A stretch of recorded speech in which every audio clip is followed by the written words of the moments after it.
오늘 아침에 우리에게 주시는 하나님 말씀은 사도행전 20장 21절에서 23절까지 말씀입니다. 유대인과 헬라인들에게 하나님께 대한 회개와 우리 주 예수 그리스도께 대한 믿음을 증언한 것이라. 보라, 이제 나는 성령에 매여 예루살렘으로 가는데 거기서 무슨 일을 당할는지 알지 못하노라. 오직 성령이 각성에서 내게 증언하여 결박과 환난이 나를 기다린다 하시나. 아멘. 여러분들은 사도 바울 되게 한 것이 무엇이라고 생각을 하십니까?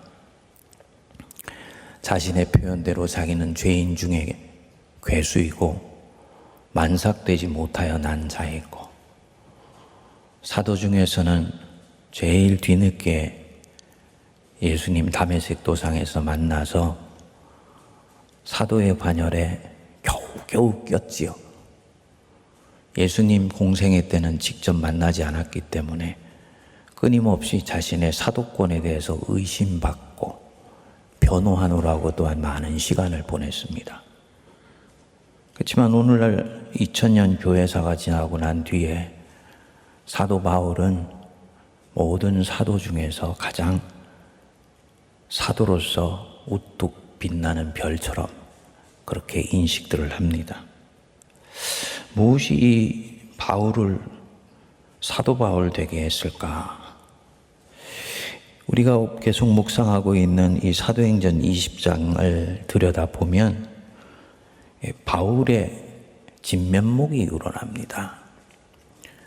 바울을 추동하고 갔던 힘이 무엇인지, 다메섹 도상에서 예수님 만난 사람으로 하여금 죽음이 기다리고 있는 것을 알면서도 그 역경의 구렁텅이를 향해서 존재를 밀어넣게 하는 그 능력이 무엇인지 아주 잘 드러나 있습니다. 그래서 우리가 몇 차례에 걸쳐서 바울의 정신을 같이 나누고 있는 것입니다.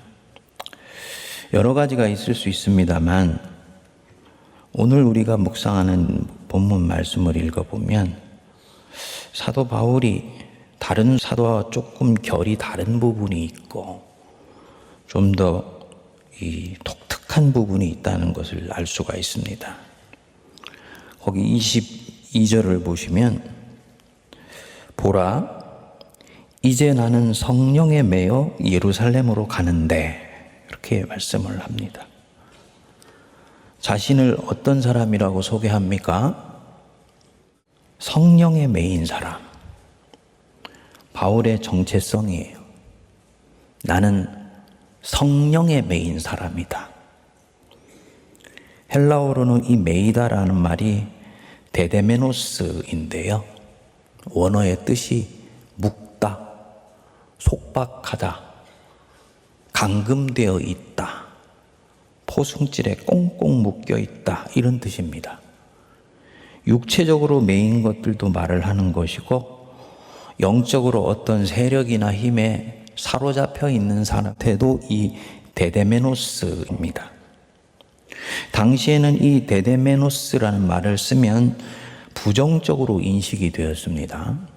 마귀에 매여 있다, 귀신에 포획되어 있다, 악한 영이나 습관에 포로되어 있다, 이럴 때 데데메노스를 썼어요.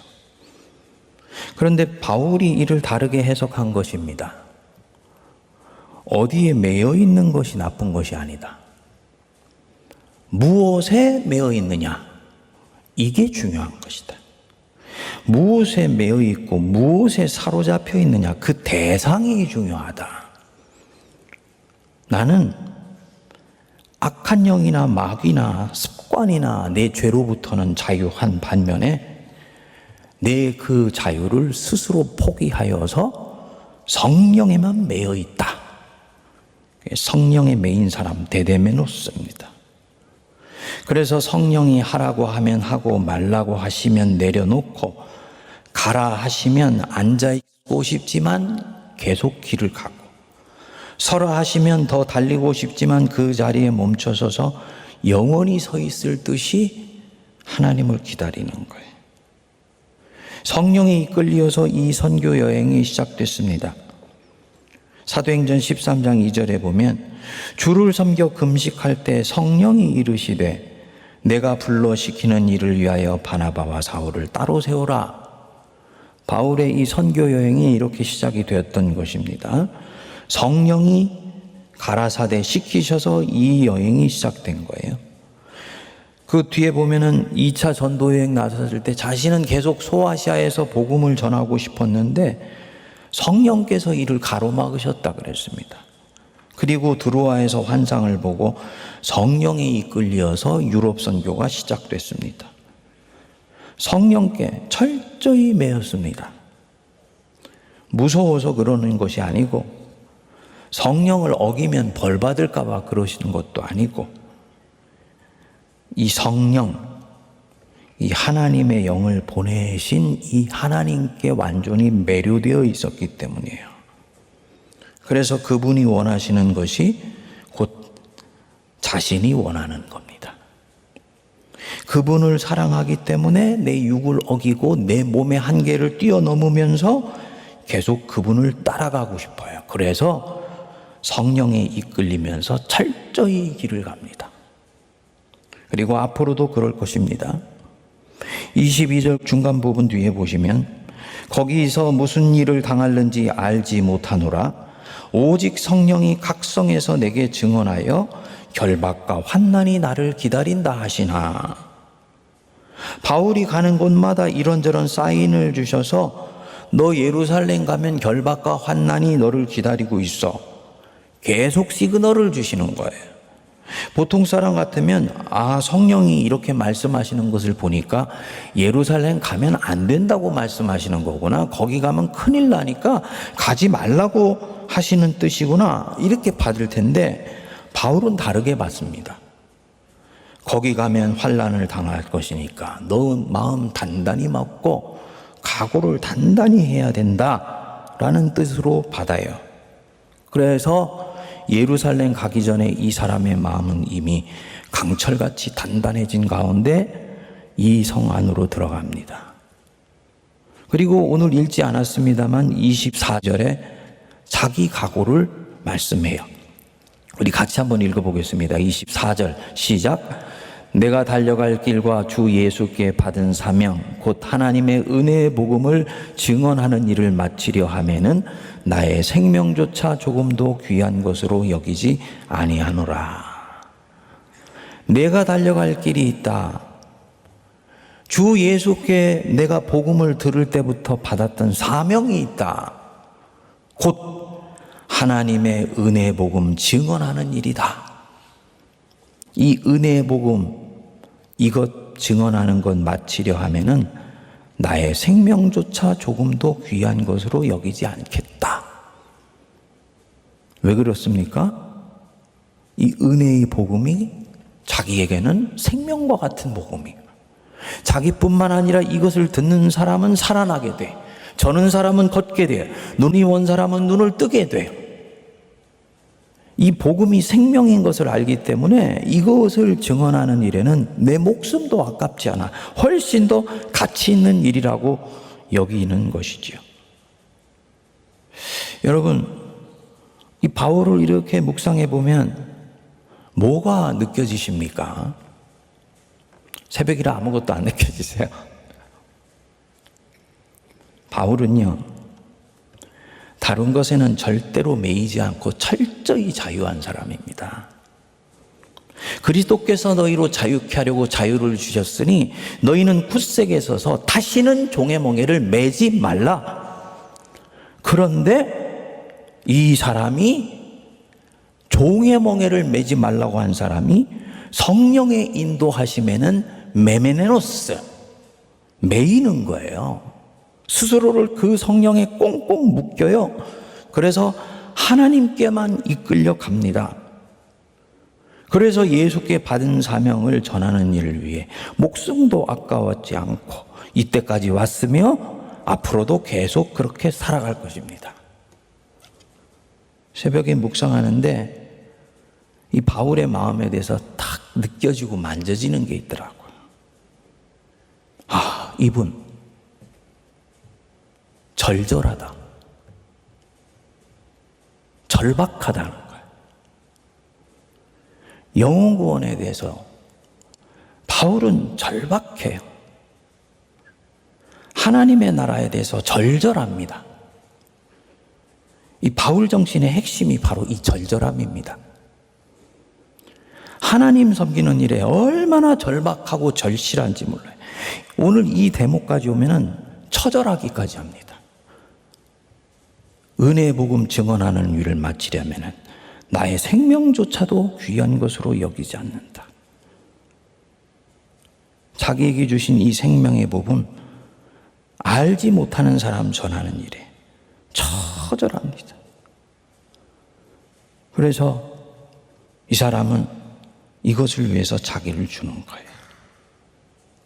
여러분, 왜 이 진리를 전하는 일에 이 거리낌이 없었다라고 본인이 얘기하겠습니까? 목회를 해보면 느끼거든요.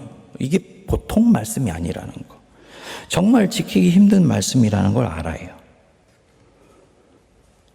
말씀을 전하고 목회를 하고 목양을 하는 것은 사람들 속에서 사람들과 함께 사람들을 향해서 하는 겁니다.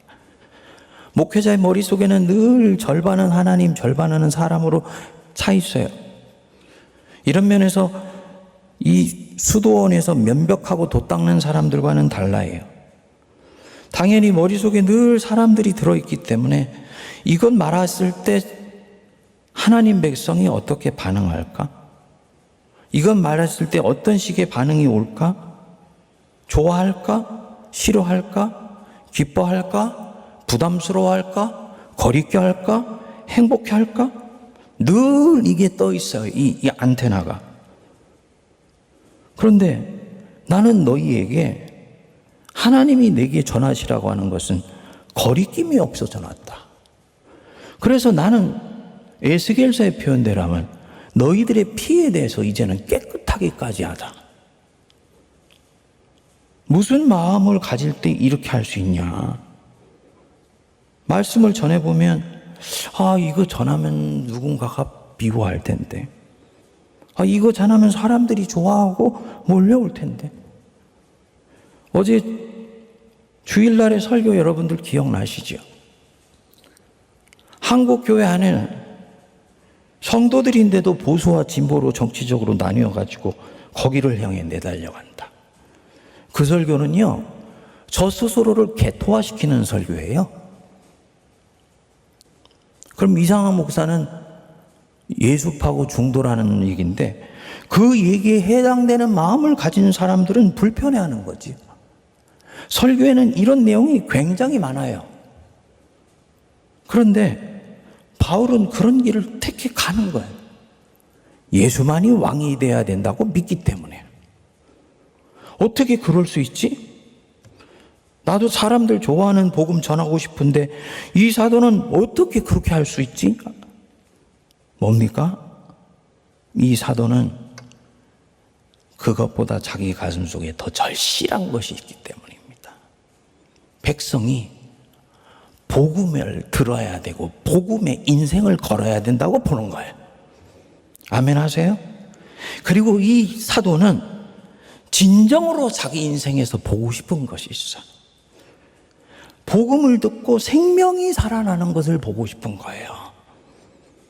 자기가 살아났듯이 이 죽은 영혼이 자기가 전하는 복음을 통해 살아나게 되는 것을 보고 싶은 거예요. 물질에 번영해가지고 햇살이 피는 것도 귀한 일이지만 가난하고 찌들어 있지만 복음 하나에 얼굴이 해같이 빛나는 모습을 봤을 때 저 사람이 진정으로 영생을 얻은 사람이구나. 이거 이 사람은 보고 싶은 거예요.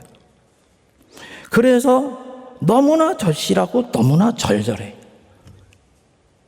오늘날 우리 현대교회와 현대 크리스찬들이 잃어버린 것입니다.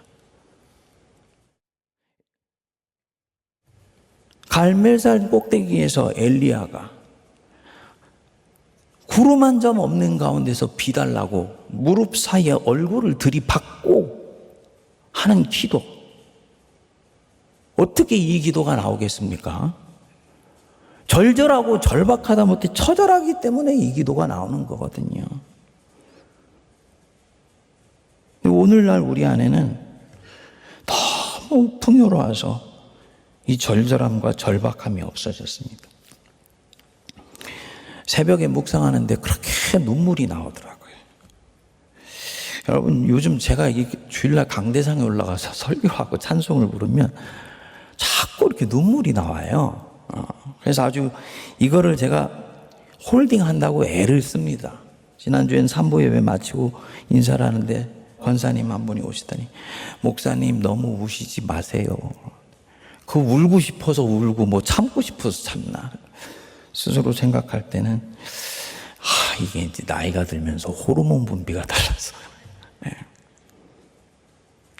네, 새벽에는 다른 종류의 눈물이 나오더라고요. 나도 한때 이 절절함이 있었는데, 신학교에서 수업 마치고 3년 동안 하루도 빠지지 않고 수업이 있는 날은 장신대 기도탑에 올라가서 1시간씩 2시간씩 부르짖을 때 이 절절함이 있었는데, 주님에 대한 절절함, 한국교회에 대한 절절함이 있었는데, 그리고 내 인생에 대한 절절함이 있었는데, 성공은 하지 않을 것이지만 예수 믿어서 승리하고 싶다. 이 절절함이 있었는데, 그게 나한테 지금 얼마나 많이 남아있나 생각하니까 눈물이 나오더라고요. 세문안교회 올 때 절절함이 있었는데, 성도들이 안식년 다녀오고 나서 담임 목사님이 여유로워지시고 웃음이 많아지시고 그랬다 그래. 좋은 거예요. 하나님 사랑을 더 깊이 알았으니까. 그런데요, 모든 좋은 것이 그렇듯이 여기에 독소가 있을 수 있다는 것을 알았습니다. 하나님의 사랑이, 하나님이 나를 사랑하신다는 이 사실이 내 안에 있는 절절함과 절박함을 무디게 만들면 안 됩니다. 하나님이 나를 사랑하신다는 이 사실이 나를 안이하고 나태하게 만들면 안 됩니다.